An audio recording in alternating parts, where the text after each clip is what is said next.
final day of preparations here, final practice day for the Browns as they get ready to get on a plane and go to Seattle. And Mary Kay, some good news on the injury front. There's a chance that Jerome Ford, who initially it was thought he was going to miss a game or two, could actually go against Seattle on Sunday. Yeah, I was very surprised when we went out to practice today. He was out there doing individual drills, and he looked really, really good going through those individual drills. He looked fast. He looked agile. He looked to me like by Sunday, he probably will be able to get at least a little work in the game. I would be surprised if he doesn't play at least a little bit. Yeah, Ash, I mean, having Jerome back, we saw that big playability. And, of course, you don't want to ask too much of Kareem Hunt just yet. So just having as many bodies as you can back there is a good thing.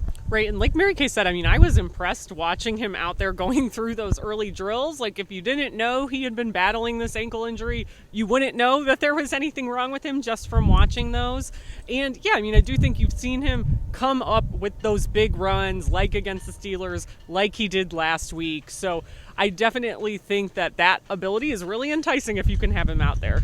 Now, we're also keeping an eye on Jedrick Wills, who did not practice on Thursday, but he was back on the practice field today, so the Browns keeping an eye on their left tackle. Yeah, he was, just a little bit tense in the locker room, really didn't want to talk about it, and that's not usually Jed. Jed is usually in a pretty good mood and willing to talk to everybody, so I don't know what that means. I don't know if he's really battling this foot and ankle injury to try to get out there, but he is also questionable, and, if he can't play, then James Hudson will go out there and play. He has 7 starts under his belt, but I think the Browns are hoping that Jed can play. Yeah, and at least, Ashley, they do have a guy that's played before in big and important games. Yeah, they've used James Hudson over the last few years. I think 7 starts over the previous 2 seasons when he's had to kind of jump in there. And obviously, DeJuan Jones was the guy this year when Jack Conklin went down with that season-ending knee injury. But I do think James Hudson is a guy who's had to do this before, and when you have somebody that is maybe on the fence with an injury, that experience kind of becomes invaluable. Mary Kay, what other injuries are you watching? Well, you know what? Really, they're pretty healthy except for the number 1 injury, Deshaun Watson not playing. You've got to get PJ out there, and he's got to not turn the ball over. That's going to be the key for PJ. But there are 2 other guys that are going to be back potentially for this game, and that's Marquise Goodwin with a back injury, Sione Takitaki with a hamstring injury. So I think they're pretty healthy.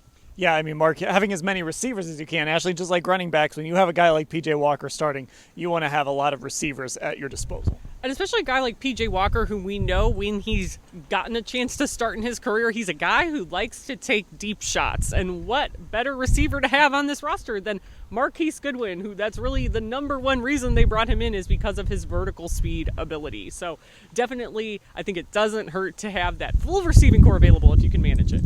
Okay, as you can see, we're fighting the wind out here. Full coverage leading up to the game in Seattle. We got previews, all sorts of stuff coming your way at cleveland.com/Browns.